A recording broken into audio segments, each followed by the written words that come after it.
In the shadows of a raging storm, a humble fisherman pulls an unconscious woman from the surf, bloodied, breathless, and wearing a watch worth more than his boat. He doesn't know her name. He doesn't know she's Evelyn Sterling, the billionaire tech mogul who just vanished in an explosion at sea. All Luca knows is she needs saving, and he's the only one there to do it. But Evelyn isn't just running from the wreckage. She's fleeing a betrayal buried deep inside her billion-dollar empire. Someone tried to kill her, and now, on a forgotten island with no cell service, she's safe for the first time in years, even as the world thinks she's dead. As memories return and enemies close in, an unlikely bond forms between two people from opposite worlds. She's hunted by power, he's haunted by poverty. Together they'll uncover a conspiracy that could shatter one of the most powerful companies on Earth, and maybe build something real in the ruins. The wind howled like a wounded animal as rain lashed the sea, each drop slicing into the waves like shattered glass.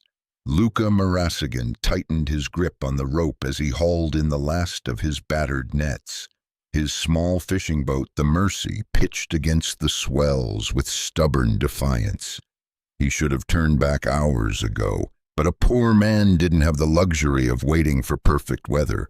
Lightning cracked across the sky, illuminating the horizon in white fire. For a moment, Luca saw something, just a flash, floating near the rocks at the base of the cliffs.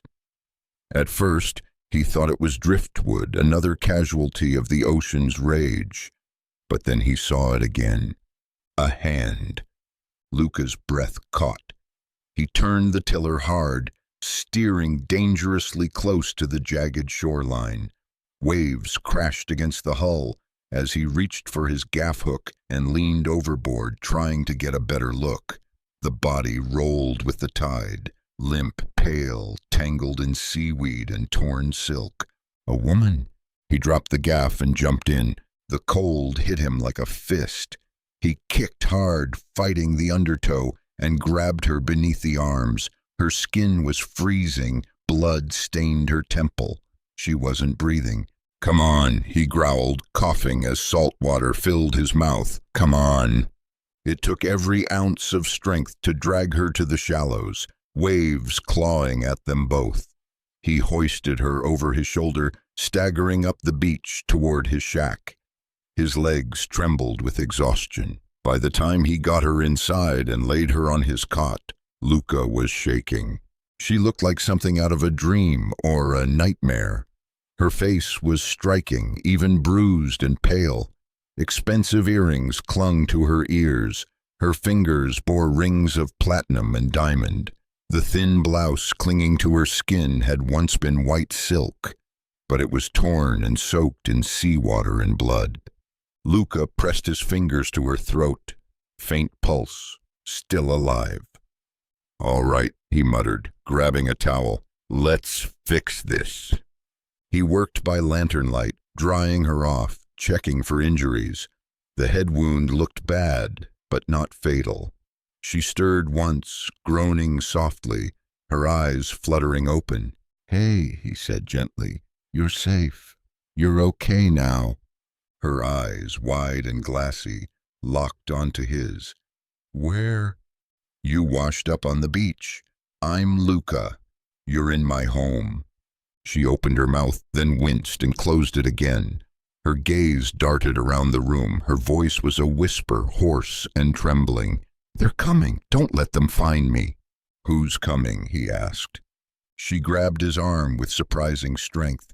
"Please, hide me." Then she collapsed again, unconscious. Luca stared at her, heart thudding.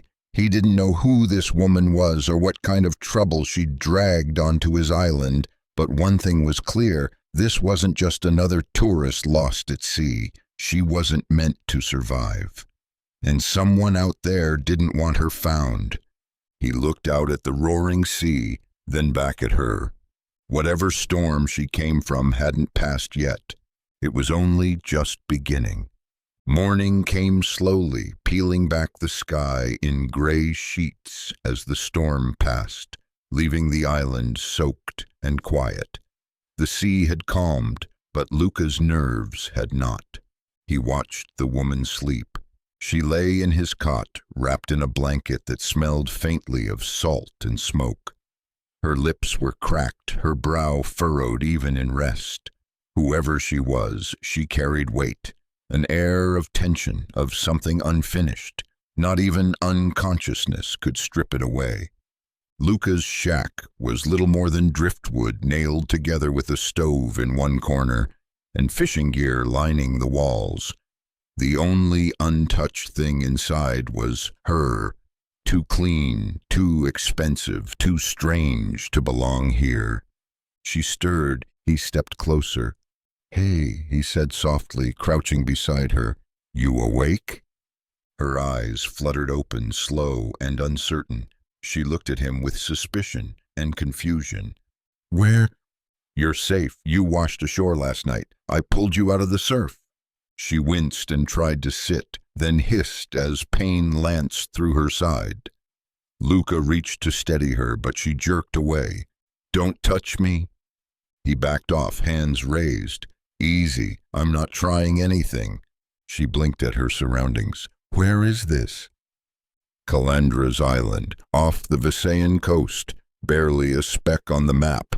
Not much here but boats, fish, and stubborn people.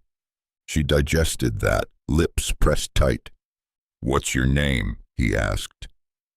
Silence. She hesitated too long. "Evelyn," she said at last. "No last name." He nodded. "All right, Evelyn, you remember what happened?" She looked down at the blanket, then at her scraped hands. A tremor ran through her. "There was an explosion, on the water. I think someone tried to kill me." Her voice cracked, and for the first time the mask slipped. Fear, real and raw. Luca leaned forward. "Who?" "I don't know. I don't remember everything. Just the fire and running. I don't even know how I ended up in the water." He believed her, not just because of the fear in her voice, but the panic she didn't seem able to fake. "You're not safe here," she said suddenly. "If they know I'm alive, they'll come." "And who exactly are they?" She met his eyes, dead serious.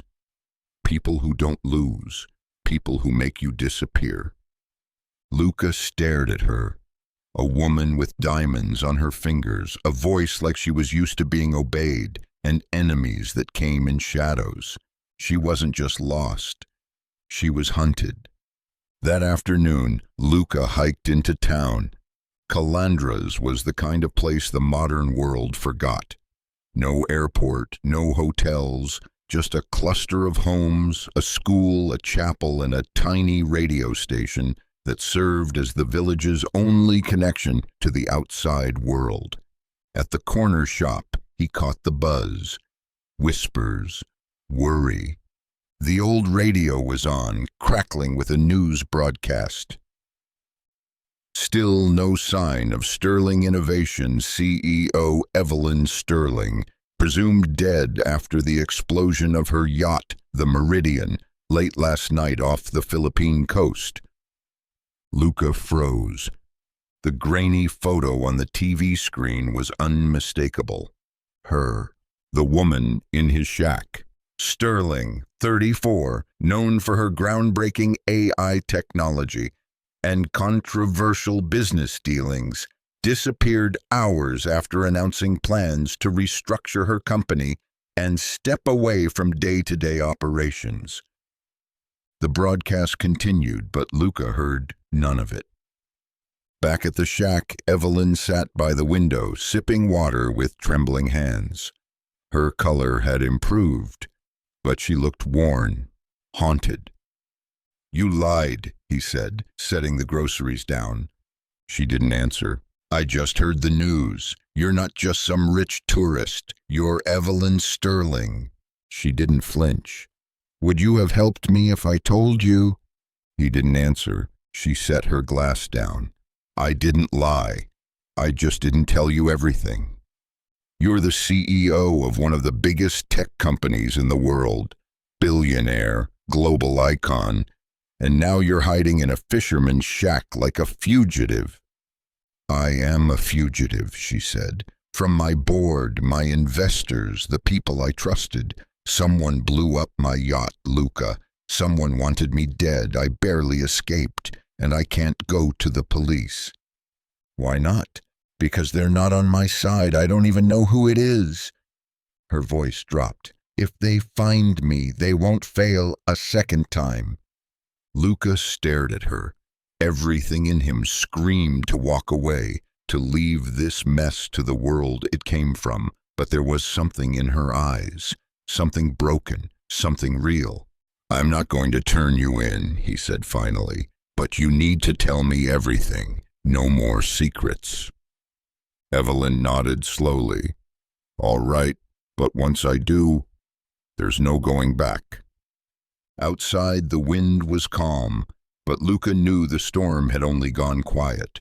It wasn't over. It was waiting. 3 days passed. Evelyn didn't leave the shack. Her wound had stopped bleeding, but the bruises were still vivid on her skin. Luca kept her fed, brought fresh water from the spring, and left his only mirror face down on the shelf. He figured she didn't need to see herself yet. She barely spoke, only offered short, cautious answers, guarded as if every word might betray her location. But when the nightmares came, she called his name. Luca had heard the cries on the second night, soft at first, then rising to panic. He found her tangled in sweat-soaked sheets, breath short, muttering fragments of things she didn't remember when morning came. Fire, the deck. They locked it. The third morning she sat by the water's edge, wrapped in one of his old flannels and a sarong from the village. She looked almost like a local. Her feet were bare, the waves lapped at her toes. "Feels different," she said without turning. "The ocean." Luca squatted beside her, casting a line out for the day's catch. "It'll kill you if you don't respect it," he said, "but it'll give you what you need if you treat it right." She smiled faintly. "You sound like my grandfather. He used to say that about the boardroom." "Sounds like a smart man." "He was," she said, "until they forced him out of the company he built." That was the first time she used the word "they" without fear, more like bitterness. "Evelyn, what really happened out there?" She didn't answer for a long time. Then, "I was going to step down, hand the company to someone I trusted, but I saw something in the accounting, numbers that didn't add up, hidden transfers, internal security wiped. I was going to confront them the next day. And then your boat exploded." "Yeah." She looked out at the water. "I wasn't supposed to survive." Luca reeled in his line, empty. "You did." "I don't know if that's a blessing or a mistake." He glanced at her, the pale line on her temple stark against tanned skin. "Maybe that's up to you." She looked at him then, really looked, like he wasn't just a quiet man with a boat and a shack, but something more, a choice. The tide was rising, and for once she didn't look afraid of it. That night, Evelyn cooked. It was nothing fancy, grilled fish, rice, and borrowed spices from Luca's cupboard. But it marked a turning point. She moved with a purpose that hadn't been there before, hands steady, mind focused. He watched her in silence. She didn't just survive luxury, she had worn it like armor. Everything she did, even flipping a fish in a pan, was controlled, calculated. "You've done this before," he noted. "I had a nanny who taught me how to cook. Before the private chefs." "So you remember more now?" She hesitated. "Bits, flashes, the yacht, the fire, people yelling, faces in the dark." "Anyone you recognize?" She went quiet, then softly, "My CFO, Miles Brennan. He was on the yacht that night, said he wanted to talk in private. He brought a bottle of wine. You think he was part of it? I don't think, she said.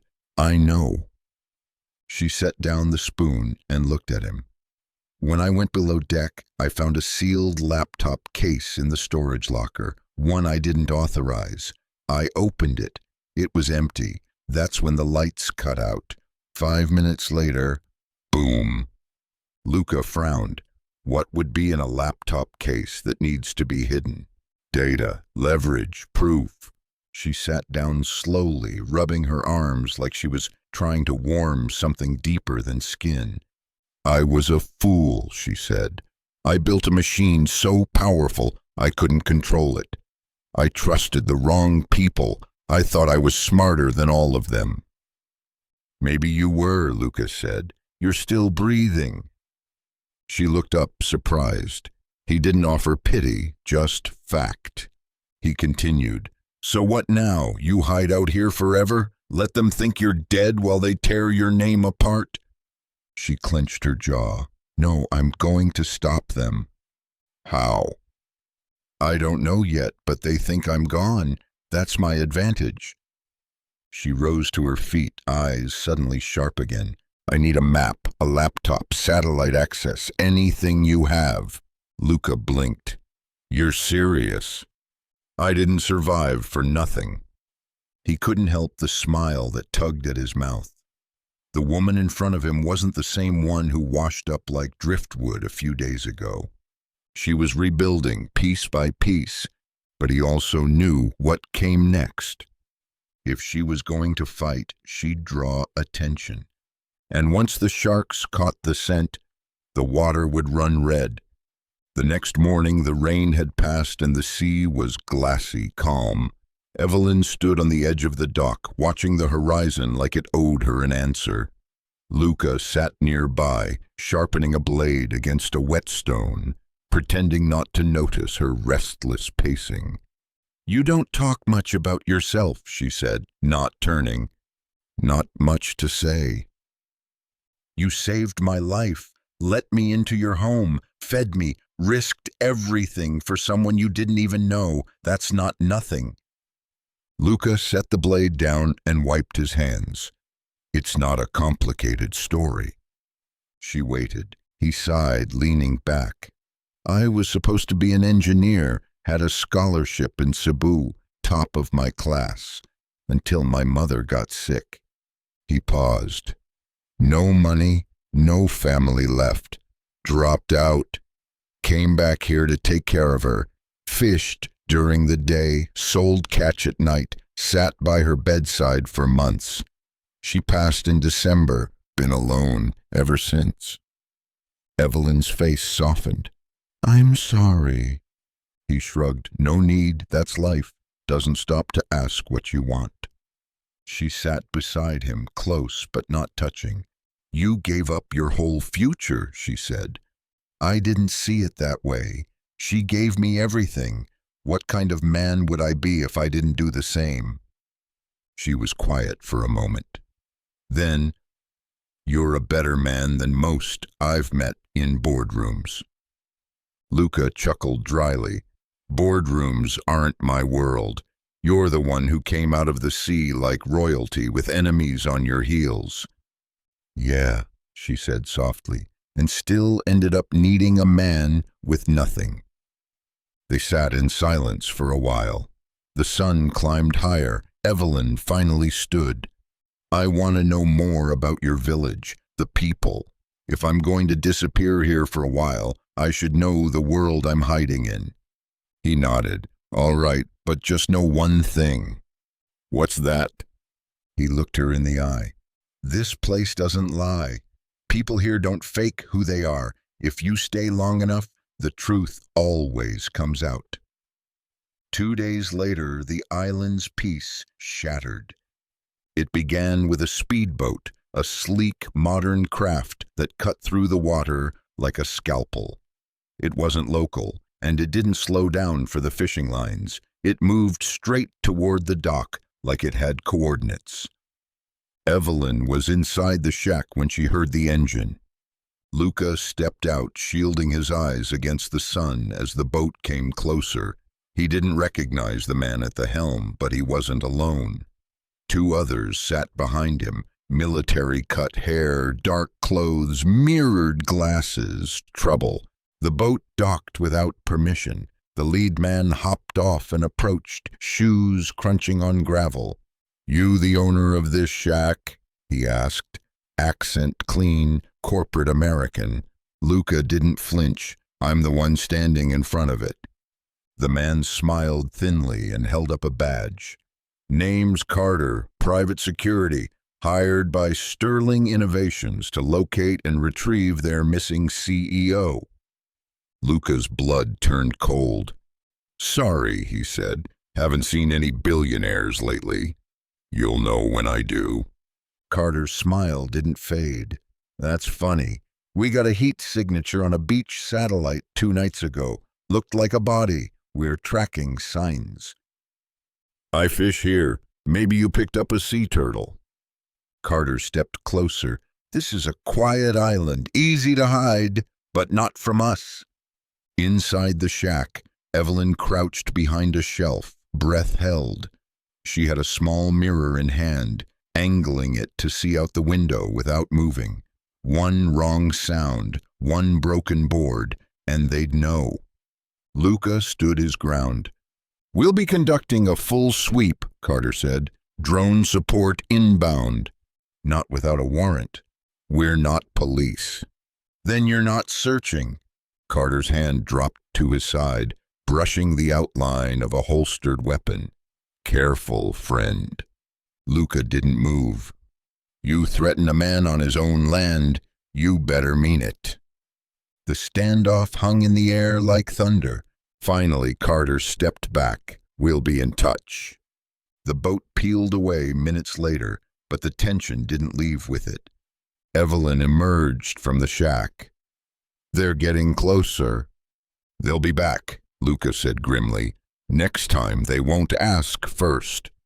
She looked out at the horizon, jaw set.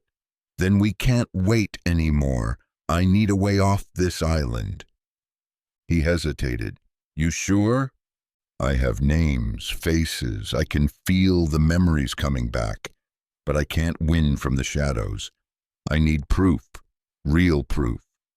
Luca glanced toward the fishing boat. "I know someone," he said slowly.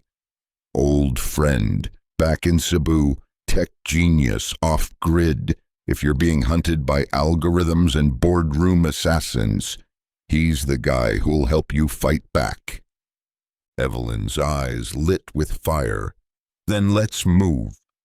As they packed supplies, Luca couldn't help but feel the shift. She was no longer the woman he saved from the sea. She was the storm now, and someone was about to drown. The boat slipped away before dawn. Luca guided Mercy across dark, glass-smooth waters, heading for the mainland. Evelyn sat beside him, wrapped in a hooded jacket, face hidden, eyes locked on the horizon. Her silence was thick with focus. By the time they reached Cebu, the city buzzed with life. Noise, neon, and movement, all jarring after the quiet of the island. Evelyn's gaze swept the crowds, as if expecting to be recognized. Luca led her through back alleys and narrow streets until they reached an old internet cafe with faded signage and blacked-out windows. "Here?" she asked. He nodded. "It's not what it looks like." They knocked 3 times, then twice again. A panel slid open, revealing wary eyes. "Luca," a voice said. "Hey, Jules, got a favor to ask." The door opened. Inside stood Julian Jules Serrano, a wiry man with a wild beard and the paranoid energy of someone who hadn't trusted a browser since 2012. Screens covered the walls, each blinking with code, camera feeds, and lines of digital chatter. "This her?" he asked, eyes narrowing. Evelyn stepped forward. "Evelyn Sterling." Jules blinked. "You're supposed to be dead." Not yet. She handed him the waterlogged USB drive Luca found tangled in her ruined clothes. Can you decrypt this? Jules took it, fingers dancing over the keys. Depends. What's on it? Evidence, money laundering, embezzlement, maybe blackmail material, enough to take down people who think they're untouchable. He whistled. Then we better work fast. For hours, Jules worked. Evelyn paced. Luca watched them both, alert to any sign of danger. Finally, Jules sat back. Whoever built this firewall didn't want it opened, but you were right. There's a paper trail here, buried deep. Offshore accounts, dummy corporations, internal emails, and one very interesting line item. Operation Fathom. What is that? Evelyn asked. Some kind of internal code tied to your CFO. Brennan's name is all over it. Evelyn's jaw clenched. Can you extract it? Jules smirked. Already done, but if we use this, they'll know. Good, she said. Let them feel the panic for once. She turned to Luca. We're going to end this, but we'll need bait. Back on Calandra's island, the sky turned black by mid-afternoon. The wind was wrong. The fishermen knew it. The sea began to churn like it remembered something violent. Luca and Evelyn returned with Jules's files encrypted on a new drive and a plan forming, but they had no time to catch their breath. It began with a buzz overhead, a drone, then a thud. Something slammed against the shack's door. Luca grabbed the rifle under his bed. Evelyn moved quickly, stuffing the flash drive into a waterproof pouch and slipping it under the floorboards. The door burst open. 3 men entered, military stance, silenced weapons, no badges. Luca fired once, grazing one of them and forcing them to scatter. Evelyn ducked behind the stove as bullets tore through the wood. The village heard the shots. Shouts rose, doors opened. Locals emerged armed with machetes and makeshift weapons. One attacker fired into the air, warning, but the people didn't back down. They surrounded the shack, not to fight, but to shield. Go! One elderly woman shouted at Luca. Take her! With cover from the villagers, Luca and Evelyn escaped out the back, sprinting for the beach. The hired men didn't follow. Too many witnesses, too much attention. Once hidden behind the rocks, Evelyn gasped for breath. They're escalating, she said. Luca nodded. No more time. We'll finish this now. That night, the village lit candles not for mourning, but for war. By moonlight they sailed again, this time headed for a rendezvous in Manila. Evelyn had leaked the first file anonymously. A hint, a warning. Within hours, financial blogs and news outlets buzzed with rumors of corruption at Sterling Innovations. The bait was set, and Brennan took it. He contacted Evelyn's private email, the one he believed no one else had access to. If you're alive, let's talk. No more games. You're out. Just tell me what you want to stay quiet. Evelyn showed the message to Luca. He thinks I'm bluffing, she said. He's scared, but not enough. They arranged a meeting in a luxury hotel suite. Evelyn insisted on walking in alone. Luca objected, but she placed a hand on his chest. This is my fight, she said. But I want you to watch. Always. She entered the suite dressed like her old self. Sharp, commanding, powerful. Brennan stood by the window, glass of scotch in hand. Evelyn, he said, voice oily, smooth. You're supposed to be dead. She smiled coldly. Disappointed? I'm relieved. We can fix this. Just tell me what you want. She stepped closer. I want you to confess. He laughed. To what? Saving the company from a woman too sentimental to lead? You tried to kill me. You were going to blow it all up. I did what was necessary." Evelyn's voice was ice. "So did I." Hidden cameras recorded everything. Jules, listening in remotely, patched it through to media servers and cloud networks in real time. By the time Brennan realized he'd been played, it was over. She walked out as his phone exploded with calls from lawyers, board members, federal agents. Outside, Luca was waiting. "It's done," she said. "Not yet," he replied. "There's still you, still us." For the first time, Evelyn didn't argue. She took his hand. The fallout began within hours. The footage of Brennan's confession went viral, splashed across every major news outlet and platform. Board members resigned. Government agencies launched investigations. Sterling Innovations stock plummeted. Panic swept through the corporate elite like wildfire. Evelyn watched it unfold not from a corner office, but from a cramped cafe in Quezon City. She wore a baseball cap low over her face. Luca sat beside her, calm, quiet, steady as always. "This is just the beginning," she said. "Is that good or bad?" "Both."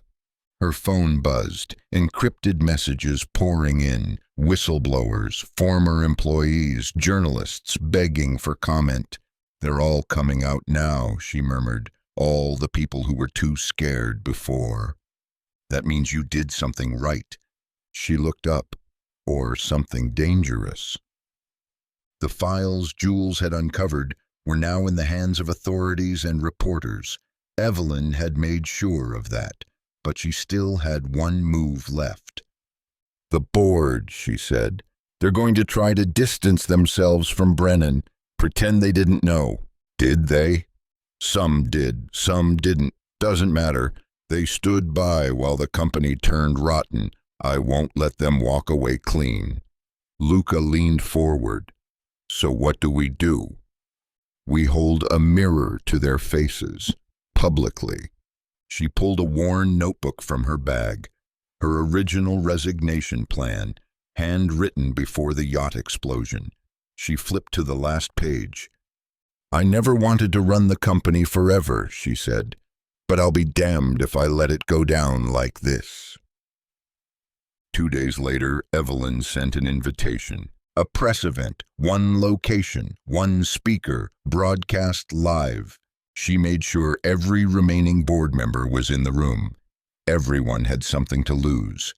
They gathered in the Sterling Innovations Tower, top floor, glass walls overlooking the skyline. Most thought it was a PR stunt. Some expected a public surrender. None expected what came next. Evelyn walked on stage in a simple navy dress. No security, no entourage, just her. "Thank you for coming," she began, "especially those of you who were quick to write my obituary." The room tensed. 2 weeks ago, I was left for dead. My yacht exploded, my name was smeared, and while I bled in the ocean, my company was stolen from under me.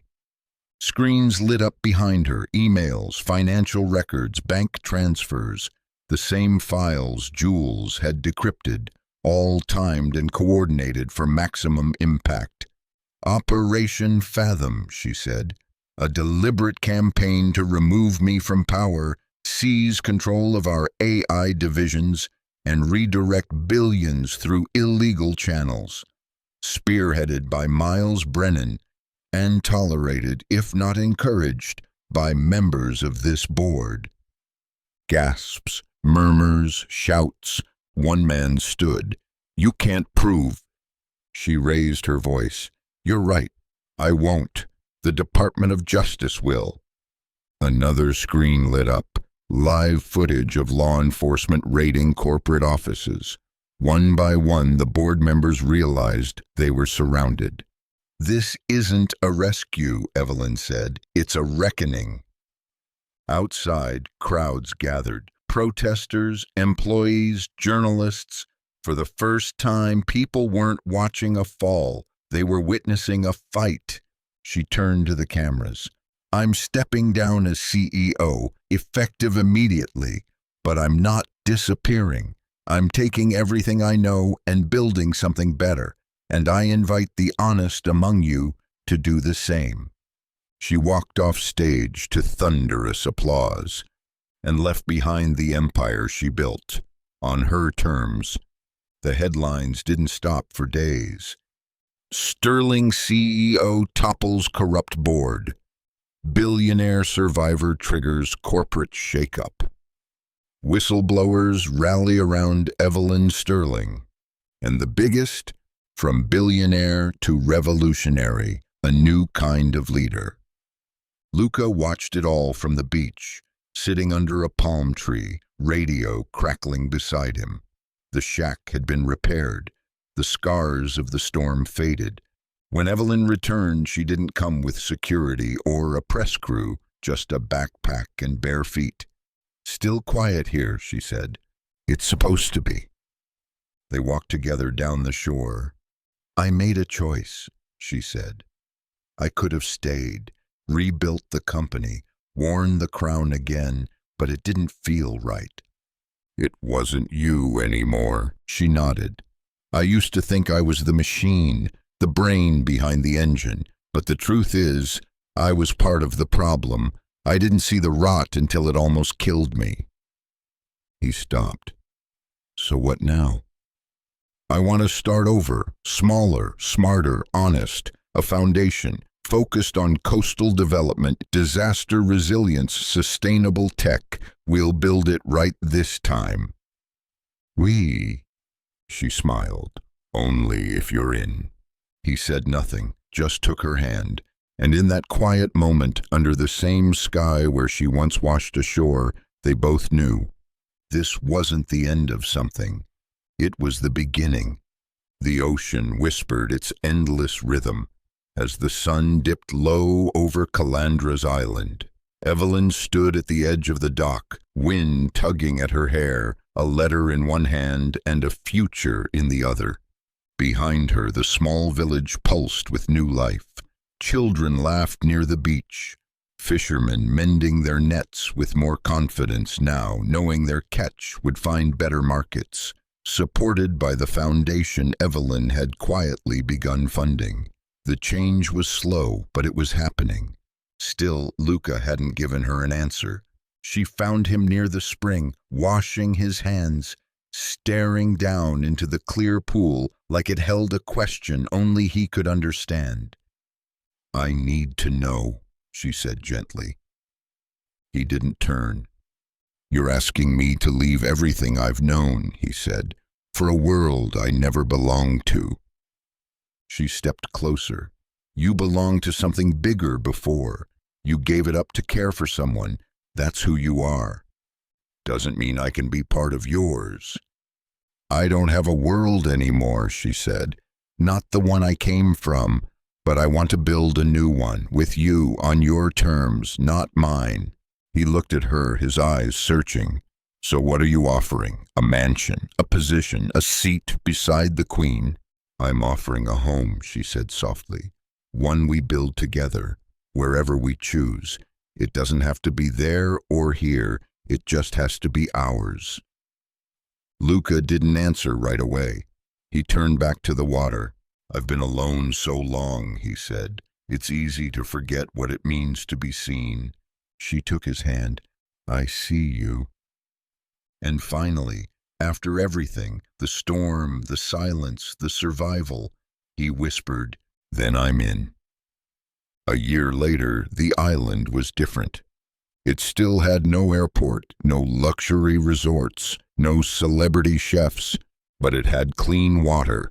Solar panels lined the rooftops of new homes. A small learning center had opened near the chapel, where village kids took coding classes and learned marine science alongside reading and math. Fishing co-ops had modern gear, better storage, and direct export contracts. And in the center of it all was a modest two-story building with wide windows, open-air walls, and a carved wooden sign. The Marasigan Sterling Foundation. It wasn't a palace, but it was alive. Evelyn no longer wore suits or heels. She walked barefoot most days, her tablet under one arm, hair tied back, smiling at locals who now greeted her not as a stranger, but as one of their own. Luca ran the shoreline projects, reefs, fisheries, community training. He still went out on the Mersey twice a week, not because he had to, because the ocean was still part of him. One evening they sat on the sand, watching the sunset melt into the sea. "Have you ever missed it?" he asked. "The boardroom." "No, the war, the noise." She thought for a moment. "Sometimes, but then I remember what that war cost, and what I almost became because of it." He nodded. "I used to think power was everything," she continued. "Now I think it's peaceful, being able to choose how you live, who you trust, what you leave behind." Luca reached for her hand. "And who you leave it with." She smiled, resting her head on his shoulder. Farther down the beach, the waves rolled in, soft, steady, timeless. Not long ago, those same tides had carried a broken woman to shore. Now they carried her legacy.